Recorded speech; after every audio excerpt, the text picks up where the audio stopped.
तो आप सभी लोगों का हमारे चैनल सौर ये करियर पॉइंट में बच्चों आप लोगों का बहुत बहुत स्वागत है।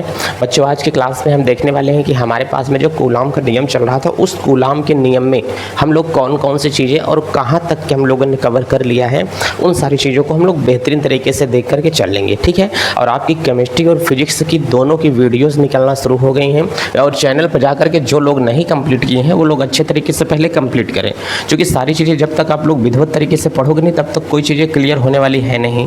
तो यहाँ पर चल क्या रहा है, हमने कहा यदि आप 12th के स्टूडेंट हैं तो आपकी जो यहाँ से क्लासेस शुरू होती हैं वो आपकी 7:15 PM से लेकर के क्लासें आपकी स्टार्ट हो जा रही हैं। 7:15 पर आप लोगों को जो मिल रहा है वो फिजिक्स की क्लास मिल रही है।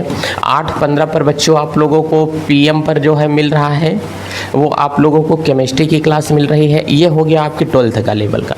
यदि आप 11th के स्टूडेंट हैं तो आप लोगों को ये सारी चीज़ें जो हमारे मिल रही हैं PM में ही मिलेंगी, सेकेंड टाइम ही सारे वीडियोज़ अपलोड होते हैं, ठीक है। और यहाँ से अगर 11th के स्टूडेंट हैं तो बच्चों आप लोगों को यहाँ से जो देखने को मिलेगा कि 7:15 से ये हो जा रहा है, 8:15 से यहाँ से ये हो जा रहा है। आपको यहाँ पर जो केमिस्ट्री मिलने वाली है वो यहाँ पर आपको केमिस्ट्री जो मिलेगी 11th वाले स्टूडेंट के लिए, वो 11th वाले स्टूडेंट को 6:15 पर बच्चों क्या मिलेगी, केमिस्ट्री मिल जाएगी, ठीक है। 6:15 पर आप लोगों को केमिस्ट्री मिल रहा है। और यहीं से अगर आप लोग देखेंगे थोड़ा सा टाइम टेबल में बदलाव आया है। अगर देखेंगे तो 5:15 पर आप लोगों को जो क्लासें मिल रही हैं वो आप लोगों को फिजिक्स की क्लासें मिल जा रही हैं। यदि 11th के स्टूडेंट हैं तो इस टाइम टेबल को फॉलो कीजिए, इस पर आप लोगों को सभी वीडियोस मिल जाया करेंगे, ठीक है। मतलब ये है कि 3:15 से सारी वीडियोस स्टार्ट हो जा रही हैं। यदि आप 10th के स्टूडेंट हैं तो 10th वालों की जो क्लास चल रही है वो 3:15 से चल रही है। और यहीं पे हम लोगों को बोलेंगे कि इनकी जो केमिस्ट्री और फिजिक्स है वो 4:15 के बीच में चल जाती है। इनके बीच में अभी शेड्यूल नहीं बना है, एक एक दो वीडियो इसमें अपलोड होते रहे हैं, ठीक है। तो सारी चीज़ों को बेहतरीन तरीके से आप लोग चलाते रहें, मस्त रहें, स्वस्थ रहें। फोकस करें यहाँ पर 12th वाले कि इन लोगों को PM में ही होगा। ये वाली क्लासेज जो है PM में ही चल रही हैं और ये वाली क्लासें जो है ये भी PM में ही चलेगा। सेकेंड टाइम सारी क्लासें आप लोगों को अपलोड कर दी जा रही हैं, ठीक है। और एक अपना चैनल है जानो इंडिया ऑफिशियल, उसे आप लोग सर्च करोगे तो पीले लोगो ही मिलेगा। चैनल में भी उसका डिस्क्रिप्शन दे देता हूँ मैं, लिंक डिस्क्रिप्शन में उसका लिंक दे देता हूँ, ठीक है। उससे आप लोग जानें कि आपको देश विदेश में क्या हो रहा है, ये चीज़ें जानकारी आप लोगों को मिलती रहेंगी। चलते हैं आज की क्लास में। अब हम लोग पढ़ते हैं कि कूलाम का जो नियम है ये हमारे पास में बेहतरीन अंदाज में एक हमारे पास में कूलाम का नियम होने वाला है। तो बच्चों अगर आप लोग ध्यान देंगे कि सर इसमें जो हमने आपको कूलाम का नियम बताया था, इस कूलाम के नियम में हमने आपको क्या बताया, तो कह रहे हैं कि सर जो यहाँ से हम लोग कूलाम का नियम पढ़े थे, इस कूलाम का नियम बच्चों इसमें हमने आपको ये बता करके छोड़ा था कि सर कूलाम के नियम में कुछ चीज़ें आप लोगों को यहाँ से कवर करनी पड़ेंगी। इस कूलाम के नियम में मैंने यहाँ से आपको बता करके छोड़ा कि सर कूलाम के नियम का तो पहले बात में फार्मूला क्या होता है कि कूलाम का नियम होगा क्या। तो हमने ये कहा था, देखो वीडियो स्टार्ट है, हाँ बिल्कुल, नहीं तो कभी कभी पढ़ाते पढ़ाते चीज़ें छूट भी जाती हैं। तो बच्चों जो कूलाम का नियम है इसमें मैंने आपको ये चीज़ें बता करके छोड़ भी दिया था कि सर कूलाम के नियम का जो फार्मूला आता है, ये फार्मूला हमारे पास में आया था 1, अब कितना आया था बच्चों, अगर यहाँ से देखेंगे तो F बराबर कितना था 1/, देखो यहाँ से F बराबर 1/4 पाई एप्सिलॉन नॉट, और यहाँ से कितना था Q1 × Q2 पूरे का बटे कितना था R का स्क्वायर। ये हमारे पास में जो था ये कूलाम का नियम हमको देख करके समझाया था कि साहब ये कूलाम का नियम होता है।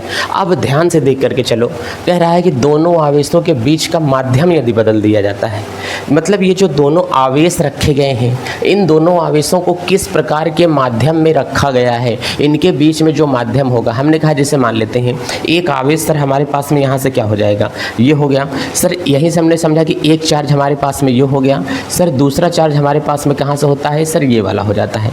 अब अगर सर दोनों की बात करते हैं कि सर अगर इसको हम लोग फिल कर देंगे, कवर कर देंगे, सर इस वाले की अगर यहाँ से बात आई सर इसको हमने इससे कवर कर दिया। कह रहे हैं कि दो प्रकार के आवेश हैं, एक दूसरे से कुछ मीटर की दूरी पर ये रखे गए हैं।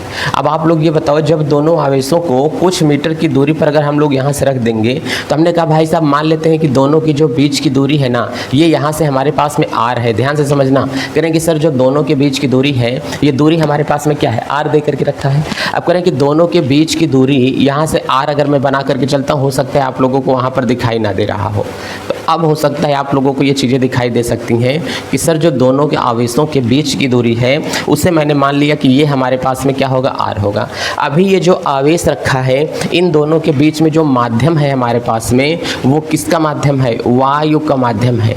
जब इसके बीच में हमारे पास में क्या हो, वायु हो, तो यहाँ पर फार्मूला होगा 1/4 pi epsilon not Q1 × Q2/r का स्क्वायर। यदि इन्हीं आवेश को उठा करके माध्यम अगर बदल दिया जाए, ध्यान से देख करके चलना, इसी माध्यम, ये जो फार्मूला हमारे पास में है ये वायु या निर्वात के लिए है बच्चों, ध्यान से देख करके चलना। ये जो फार्मूला है इसे हम लोग बोल करके चल सकते हैं सर ये वाला वायु या निर्वात के लिए इस फार्मूले का उपयोग हम लोग यहाँ से करके चल रहे हैं। ठीक है सर, इस फार्मूले का उपयोग आप वायु या निर्वात के लिए करिए। यहीं से सेकंड कंडीशन अगर मैं आपको अप्लाई करूँ तो सेकंड कंडीशन हमारे पास में कहती है कि सर ये जो दोनों हमारे पास में चार्जेस हैं इसको ही आप लोग क्या करो, चेंज कर दो, इस आवेश को आप किसी और माध्यम में रख दो। हमने कहा सर कैसे रख दें, तो कह रहे हैं कि सर एक बात अगर मैं कहूँ कि ये जो दोनों आवेश हैं इसके बीच का माध्यम बदल दो। हमने कहा सर कैसे माध्यम बदल दिया जाए बताओ। तो हमने कहा सर ठीक है, देखिए पहले यहाँ से तो हमने एक गोला ले लिया सर कि सर ये एक प्रकार का हमारे पास में गोला ये होगा। कहें सर ठीक है, एक गोला तो ये है, और यहीं से इसको अगर मैं बात करूँगा कि एक गोला तो हमारे पास में आ गया है भाई साहब, इसको हम लोग क्या करें, फिल करें, ये वाला आवेश हो गया। यहीं से अगर मैं इसको देखूँगा कि सर ये वाला तो हमारे पास में क्या है, दूसरा गोला है। अब दूसरे गोले की अगर मैं बात करूँगा कि दूसरा गोला है, इन दोनों के बीच का माध्यम यदि क्या कर दिया जाए, बदल दिया जाए, तो हमने कहा साहब इसके बीच का माध्यम जो है वो मैं बदल रहा हूँ। अब बताओ इसके बीच का माध्यम मैंने यहाँ से क्या कर दिया, बदल दिया। अब बताओ जब दोनों के बीच का यहाँ से माध्यम ही बदल गया है पूरा का पूरा, तो ये कैसे अपने आप में मैं इसको बताऊँ। कह रहा है कि दोनों के बीच यदि माध्यम आपस में बदल दिया जाए। अब हमने कहा कि इसके बीच का बच्चों हम लोग माध्यम यहाँ से बदल रहे हैं, और जब दोनों के बीच का माध्यम यहाँ से बदल दिया जाएगा, कह रहा है कि अब दोनों आवेशों के बीच में जो माध्यम रखा गया है वो माध्यम ही पूरा का पूरा बदल जाता है। हमने कहा कि ये यदि हमारे पास में दोनों के बीच का हमारे पास में जो माध्यम है वो कागज़ है, क्या है बच्चों, यहाँ से दोनों के बीच का जो हमारे पास में माध्यम है वो हमने यहाँ से कागज़ रख दिया है। अब बच्चों आप लोग बताओ कि इसके बीच में जो आकर्षण या प्रतिकर्षण हो रहा था वो कम होगा कि ज़्यादा होगा, जल्दी बताओ। इसके बीच में जो आकर्षण या यहाँ से प्रतिकर्षण हमको देखने को मिल रहा था वो कम होगा कि ज़्यादा होगा। दूरियाँ उतनी ही हैं, दूरी के मान में हमने कोई परिवर्तन नहीं किया है, दोनों आवेशों के बीच की दूरी उतनी ही है। जैसे मैं आपको बता देता हूँ कि सर हमारे पास में दो प्रकार के क्या है, चुंबक हैं, समझो। चलिए हमारे पास में ये माइक ही रखा हुआ है, हम इसी को यहाँ पर लेकर के समझा देते हैं बढ़िया तरीके से कि दोनों आवेश यदि इस तरीके से मैं इनको रख देता हूँ। चलो अब आप लोग समझने की कोशिश करना अच्छे से। हमने कहा कि ये देखो हमारे पास में दो पार्टिकल हैं, ये चीज़ें दो हैं हमारे पास में। अब हमने कहा कि जब दोनों को हम लोग ऐसे चिपका रहे थे, सटासट एकदम गच गच क्या हो रहा है, चिपक रहा है। अब इसी के बीच में अगर हम लोग हाथ लगा देते हैं तो बताओ अब ये तेज़ी से चिपकेगा कि स्लो मोशन में चिपकेगा। कह रहे हैं कि सर अब ये स्लो मोशन में चिपकेगा, क्योंकि बचपन में हम लोग कहीं ना कहीं किए हैं, एक हाथ के इधर चुंबक लगाए हैं, एक हाथ के इधर चुंबक लगाए, तब चुंबक को लगा करके अनुभव करा है, ऐसे लटका दिया करते थे। सब लोग खेले हो कि नहीं? तो इसी तरीके से जो तुम लोग खेले हो, तो कह रहे हैं कि दोनों आवेशों के बीच में जो चुंबक लटका हुआ है वो चुंबक की जो खींचने की क्षमता है, जो आकर्षण करने की क्षमता है, जो आवेश की खींचने की क्षमता और धक्का देने की क्षमता, आकर्षण और प्रतिकर्षण की क्षमता है, वो कम कब होगी और ज़्यादा कब होगी। हमने कहा दोनों के बीच जितने ज़्यादा खाली स्थान होगा उतना जल्दी ये आपस में बल लगाएंगे। जो खींच रहे हैं वो बल लग रहा है, जो धक्का मार रहे हैं वो बल लग रहा है। तो दोनों के बीच में बल कब ज़्यादा लगेगा? कह रहे हैं कि अगर खाली जगह हो, कुछ ना हो, तो बल कम कब लगेगा? जितनी जगह है इसके बीच की क्या पड़ जाएगी, मोटी पड़ जाती है। तो इसका मतलब जब दोनों के आवेशों के बीच की जगह मोटी हो जाएगी। अगर यही परावैद्युत पदार्थ जो है, ये कैसा पदार्थ है? कह रहे हैं कि सर ये जो हमारे पास में रखा गया है ना सर, इसे हम लोग बोलते हैं परावैद्युत पदार्थ। क्या होता है अब बताओ? ये परावैद्युत पदार्थ होता है। अब इसके बीच में यदि किसी परावैद्युत पदार्थ को रख दिया जाएगा तो इनके आकर्षण करने की क्षमता कम हो जाती है। समझ में आ रहा है ना? तो यदि दोनों आवेशों के बीच में कोई परावैद्युत पदार्थ रख दिया जाता है, अब बताओ इन चुंबकों के बीच में अगर मैं पानी भर देता हूँ, जैसे यही मैंने आवेश ले लिया। अब हमने कहा कि भाई साहब आप लोग हमको ये बताओ कि अब इसको अगर मैंने यहाँ से आवेश ले लिया है, तो हमने कहा कि बताओ जब इसको मैंने यहाँ से आवेश ले लिया, यही आवेश एक हमारे पास में ये आ गया, और यही एक आवेश अगर मैं बात करता हूँ कि सर हमारे पास में मैं दूसरा आवेश दे देता हूँ। अब बताओ, अगर यहीं पर एक आवेश मैंने जो दे रहा हूँ, ये दे रहा हूँ आवेश, तो हमको आप लोग ये बताओ कि सर, हाँ ये देखो, अब बच्चों यहाँ से मैंने कहा कि दूसरा आवेश आ गया। अब इसके बीच में मैं माध्यम जो भरता हूँ वो पानी का रख देता हूँ।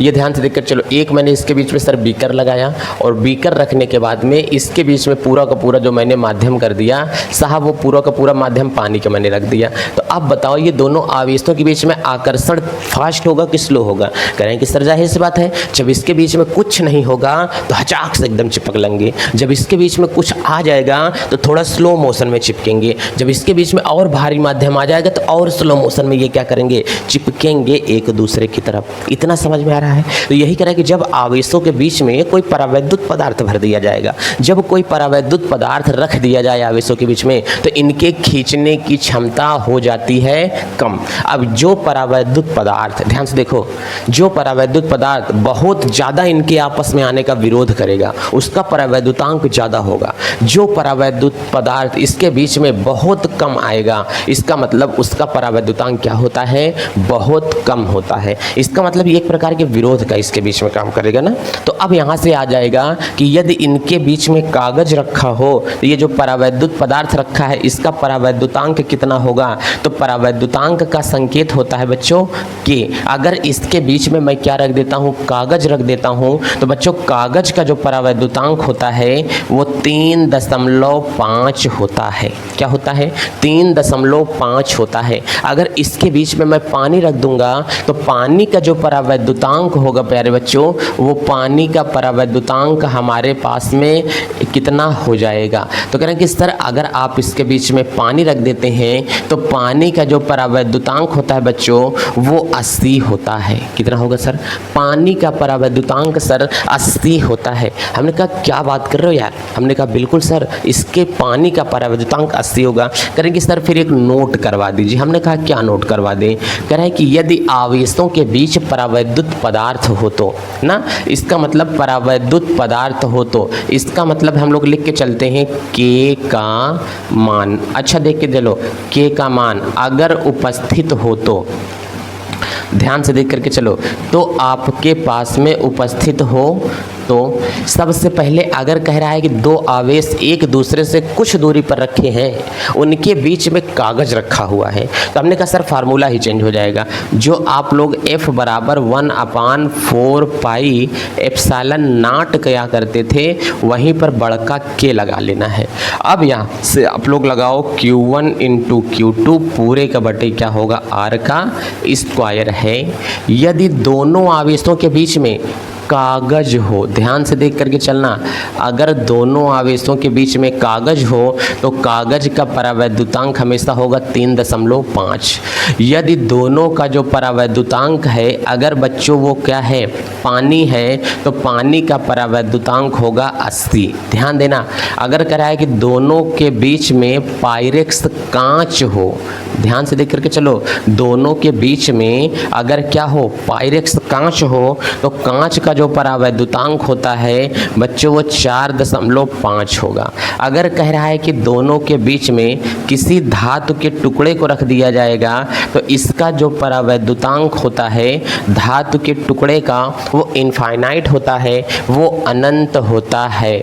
बच्चों ये चीज़ें इतनी आपको याद करके चलना पड़ेगा। और ये याद कैसे होगा सर? न्यूमेरिकल लगाते लगाते ये सारी चीज़ें आपको याद हो जाएंगी। बोलो इतनी चीज़ें समझ में आ रही है कि नहीं?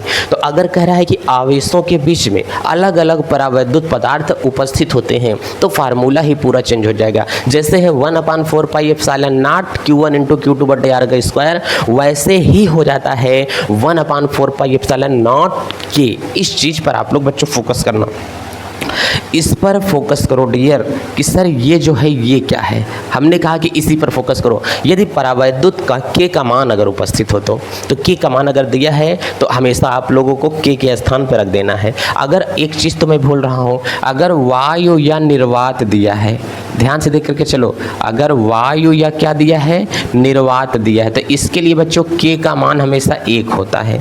इसलिए तो के का मान 1 रखोगे तो ये वाला फार्मूला आपको मिल जाएगा। इसलिए यहाँ पर पहले ही बता दिया कि वायु या निर्वात के लिए जो के का मान होता है वो हमेशा 1 ही होता है।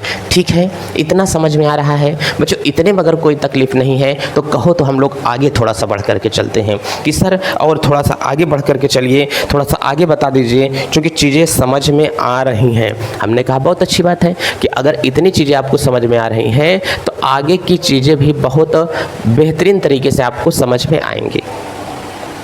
चलिए एक बात, अब बच्चों हम लोग ये समझ के चलते हैं कि सर आपने ये तो बता दिया कि जब दोनों आवेश इतने दूरी पर रखे हैं तो ये खींचेंगे, जब खींचेंगे तो ये आकर्षण कर रहे हैं। हमने कहा बिल्कुल सही, ये बात तो मैंने पिछली बार बता दिया। कहें सर अगर समान आवेश होगा तो खींचेगा, विपरीत आवेश होगा तो क्या करेगा, प्रतिकर्षित करेगा। चलिए अब थोड़ा सा हम लोग कुछ ज़रूरी बातें सीख लेते हैं ध्यान से देख करके चलो। तो इसका मतलब हम थोड़ा सा आगे चलते हैं। हाँ बिल्कुल, हमने ये कह दिया कि सर एक बात ये बताइए, तो इसका जो मात्रक होता है पहले वो मात्रक सीख लेते हैं, ठीक है ना। तो बच्चों हम लोग आज से यहाँ पर अब हेडिंग बना रहे हैं कि आवेश के मात्रक। ध्यान से समझ करके चलो बच्चों, अगर अब यहाँ से हेडिंग बन रही है तो आवेश के मात्रक। चलिए हम लोग थोड़ा सा येलो खेल लेते हैं कि सर ये क्या होगा। बच्चों ध्यान से देख करके चलो, तो ये क्या होगा, आवेश के मात्रक। पहली चीज़ तो समझ करके चलो कि सर आवेश के जो मात्रक कहीं निकलते हैं वो क्या होते हैं। हमने कहा हाँ भाई, आवेश के जो मात्रक निकलते हैं वो क्या होते हैं। तो बच्चों आवेश की अगर मात्रक की बात कहीं पर की जाती है तो वो हमारे पास में यहाँ से क्या निकलेगा। चलिए आवेश के मात्रक, तो सर आवेश की अगर आपको मात्रक निकाल करके चलना है कि आवेश का अगर मात्रक क्या होगा तो इसको हम लोग पहले समझ करके चलेंगे कि सर आवेश के मात्रक क्या होंगे। बच्चों आवेश का मात्रक, तो आवेश के बहुत सारे इसमें हमारे पास में मात्रक होते हैं। इसको पहले हम लोग यहाँ से निकाल करके चलेंगे कि आवेश के मात्रक क्या होंगे। बच्चों अगर कभी आपको आवेश के मात्रक निकालना है, ये मैंने पिछली क्लास में आप लोगों को बता करके रखा है कि आवेश के मात्रक क्या होते हैं। अच्छा आपको इतना तो पता है कि Q बराबर जो फार्मूला होता है वो N इंटू क्या होता है, E होता है। तो अगर हम लोग यहाँ से निकाल करके चलेंगे तो आवेश का अगर हम लोग मात्रक निकालेंगे तो आवेश के मात्रक अलग अलग पद्धतियों में अलग अलग टाइप के आवेश के मात्रक होते हैं। जैसे कि हमारे पास में एक पद्धति होती है, चाहे तो इस पद्धति को आप लोग एसआई पद्धति बोल करके चलो, या तो एसआई पद्धति एमकेएस पद्धति के अंतर्गत आती है। कांड वही करेगी, आपको केवल इसमें समझना पड़ेगा बस। बच्चों ध्यान देना, आवेश का जो मात्रक होता है ये हमेशा इन पद्धतियों में बच्चों क्या होता है, कूलाम होता है। अब कूलाम जो होता है COULOMB, ये कूलाम होता है। ये जो वैज्ञानिक का नाम था, ठीक है। ये जो जॉर्ज कूलाम थे ये उन्हीं के नाम के सम्मान के रूप में इसको हमेशा किसके द्वारा दर्शाया जाता है, C के द्वारा दर्शाया जाता है। तो बच्चों अगर कभी भी बात आती है कि कूलाम का जो मात्रक होता है वो कूलाम का मात्रक क्या होता है, तो हमेशा कूलाम का मात्रक हमको बोलना, आवेश का जो मात्रक होता है सर वो हमको बोल करके चलना है कि कूलाम होता है। क्या इतनी बात आपको समझ में आ रही है? क्या बिल्कुल सर, अगर समझा रहे हैं तो क्यों नहीं होगा। तो बच्चों ये जो होता है इसका संकेत होता है। समझ में आ रहा है कि आवेश का अगर कभी मात्रक निकालना है तो सर वो कूलाम ही होगा, इसका ये क्या होगा, संकेत होता है।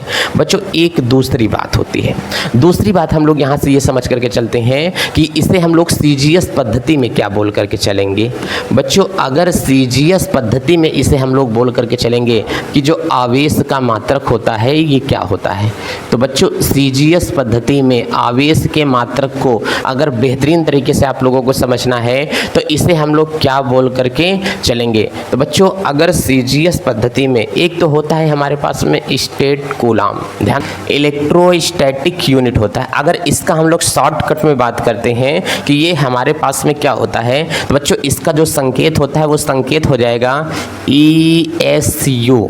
अगर इसे शॉर्टकट में हम लोग बोल करके चलेंगे तो ये हमारे पास में क्या हो जाता है, स्टेट कूलाम। इसे ऐसा बोलकर चलते हैं, कहीं कहीं पर ये लिखा होता है स्टेट कूलाम के नाम से भी ये चीज़ें हमारे पास में लिखी गई होती हैं। तो इतना अगर सीजीएस पद्धति में आप लोगों से ये पूछ करके चलेगा तो भी ये हमारे पास में क्या होगा, ये हो जाएगा। यही सीजीएस पद्धति में ही एक पद्धति और निकल करके आती है। अगर मैग्नेटिक फील्ड में ये पूछा जाएगा तो आवेश का जो मात्रक होता है इलेक्ट्रोमैग्नेटिक यूनिट होता है। बच्चों इसे क्या बोल करके चलेंगे, इलेक्ट्रोमैग्नेटिक यूनिट।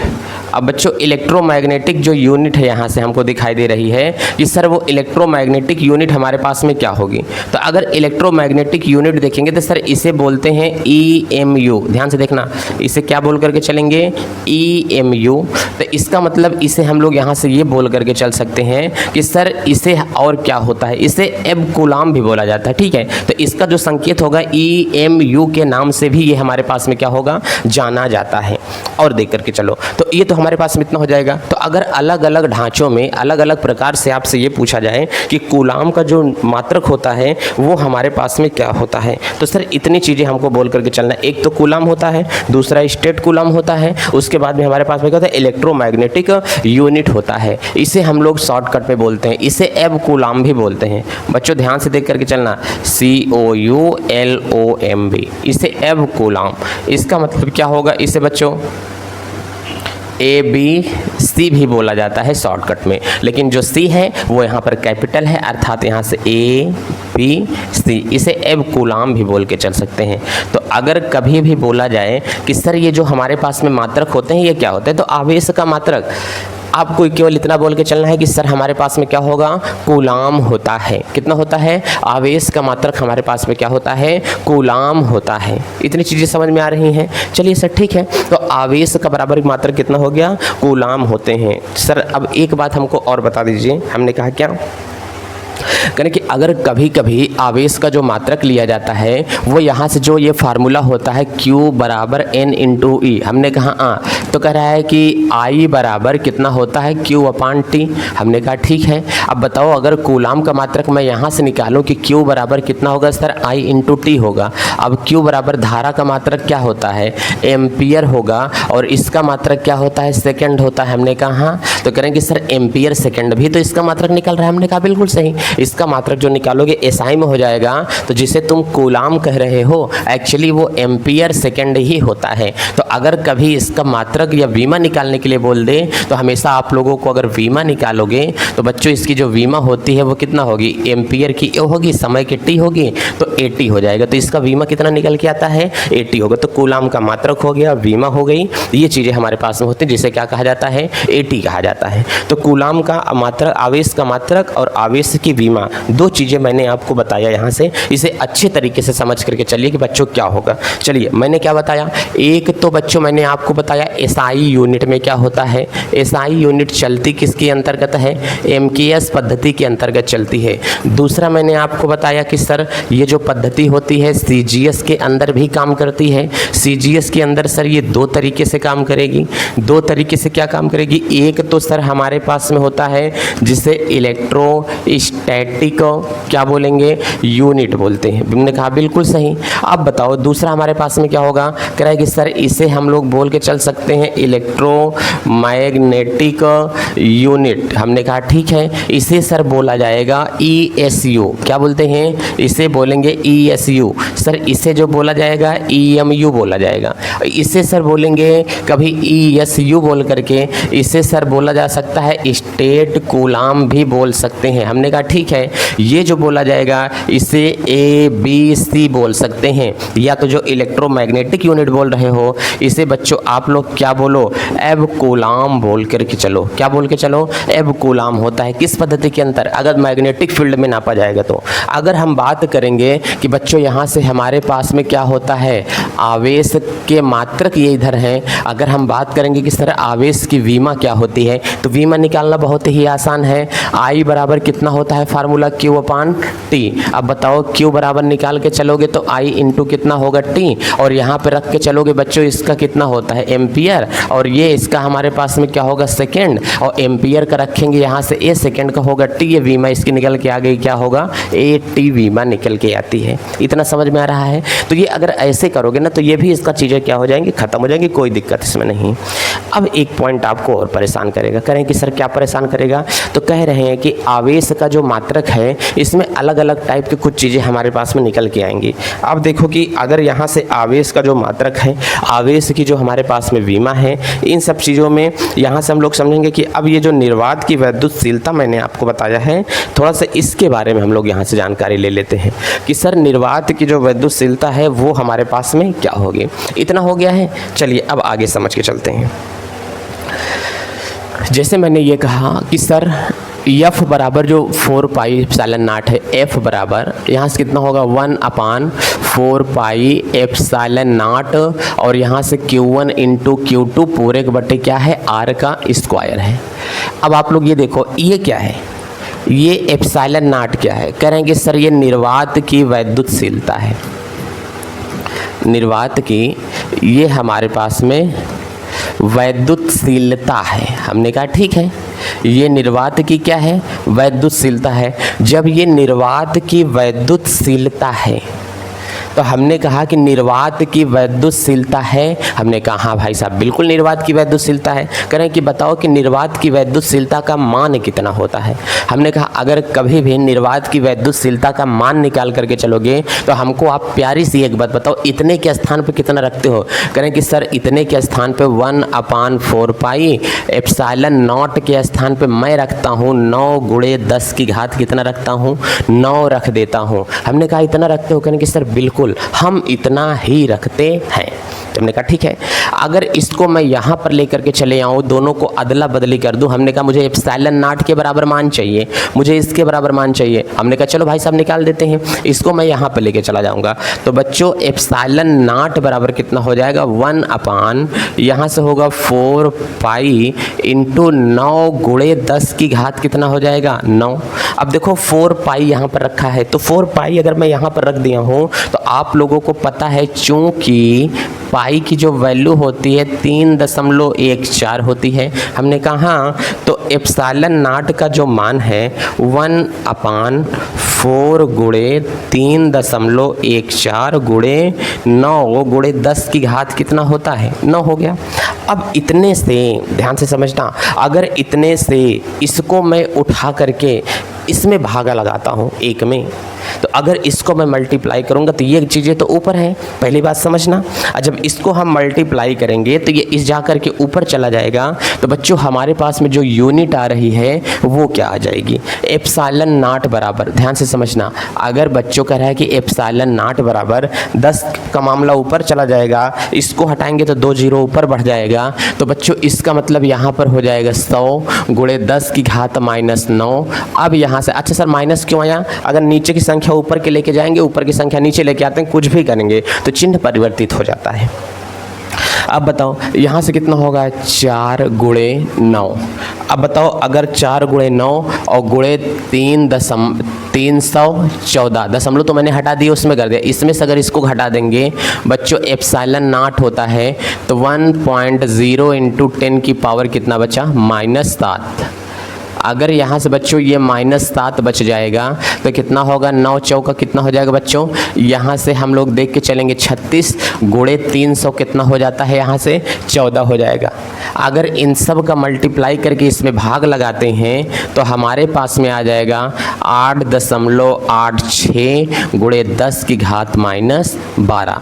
कहीं पर आपको देखने को मिलेगा इस 6 को ना लिख करके लोग लिखेंगे 8.85 × 10 की घात -12।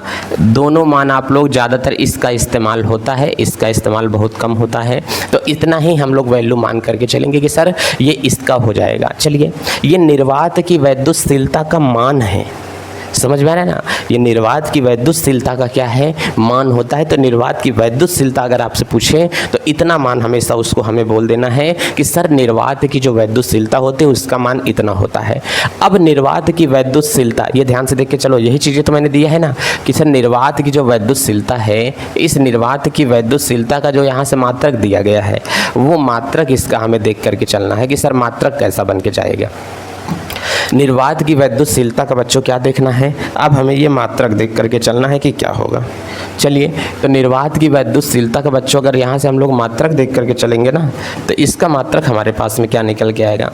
करेंगे सर इसका मात्रक निकालो, तो यहाँ से बच्चों अगर हम लोग यहाँ से निकाल देते हैं कि सर इसका मात्रक क्या होगा, तो एप्सिलॉन नॉट का मात्रक बच्चों अगर कभी भी पूछे आप लोगों से तो मात्रक किसका होता है।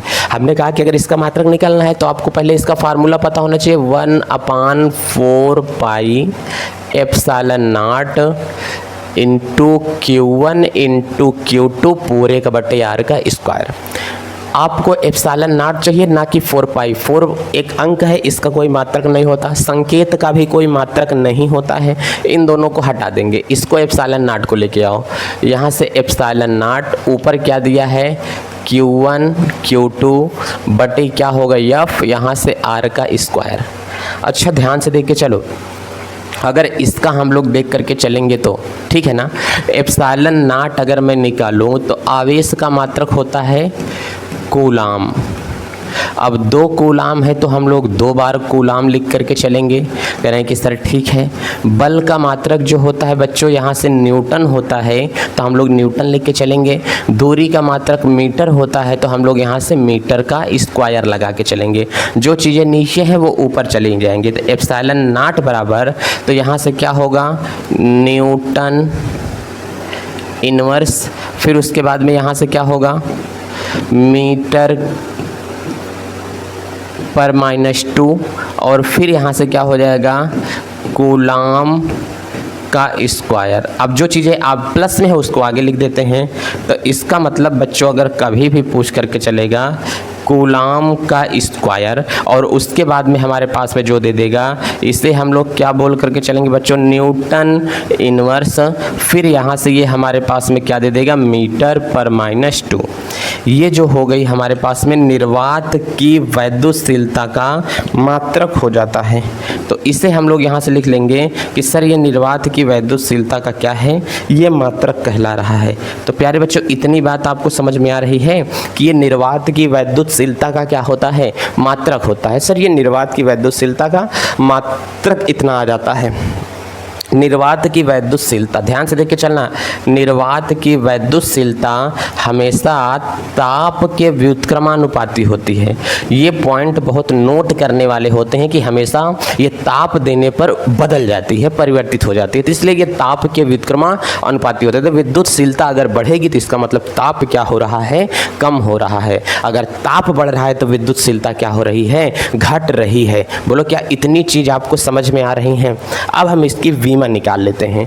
थोड़ा सा अगर हम लोग समझेंगे तो सर इसकी हमें वीमा निकालना है, तो वीमा हम लोग कैसे निकालेंगे। वीमा इसके निकालने के लिए पहले ये हमें पता होना चाहिए। तो हम लोग देख करके चलते हैं एप्सिलॉन नॉट की वीमा। बच्चों समझना क्या होगा, ये क्या है निर्वात के वैद्युतशीलता की वीमा। अगर भी किसी भी राशि, ध्यान से समझना, अगर किसी भी राशि की हमें वीमा निकाल करके चलनी है तो सबसे पहले बच्चों हम लोग क्या करते हैं, करें कि सबसे पहले किसी भी भौतिक राशि की अगर वीमा निकालनी है तो उसका मात्रक पता होना बहुत ज़रूरी है।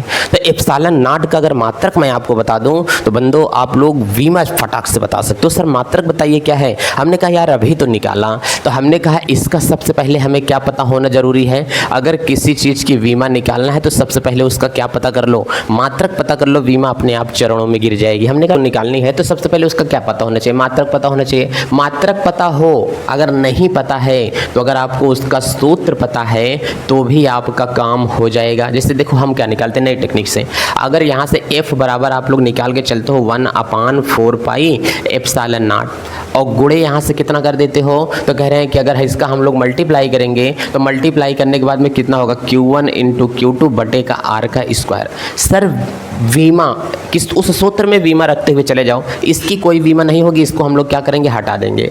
अच्छा ध्यान से चलो, जब इसकी बीमा हम लोग हटा देंगे तो यहाँ से हमारे पास में क्या निकल कर के आया सर, यहाँ से निकल कर के आया एप्सिलॉन नॉट, यहाँ से Q1 निकला और Q2 निकला, और बटे यहाँ से हमारे पास में जो निकल के आया वो कितना निकल के आया, F इंटू R का स्क्वायर। सर एक एक पर बीमा रखना शुरू कर दो, मान घस से गिरेगा। इसकी बीमा क्या होती है, 80 होती है। इस आवेश की बीमा क्या होगी, 80 होगी। इस बल की बीमा कितना होती है, ML कितना होता है बल की बीमा, आप लोगों को बताया गया है कार्य शक्ति बल ऊर्जा। इन सब में जो आप लोगों को कभी बीमाएं देखने को मिली हैं, इन सब की बीमा आपको कितना होती है, जल्दी से आप लोग बताओ कि इन सब की जो अगर कभी बीमा निकालते हो आप लोग तो आपके सामने बीमा कितनी निकल करके चली जाती है। तो इसका अगर हम लोग निकालेंगे MLT पर कितना होता है -2, ये हो गया यहाँ से बल की बीमा, और ये हमारे पास में होता है L का कितना हो जाएगा, यहाँ से 2 हो जाएगा।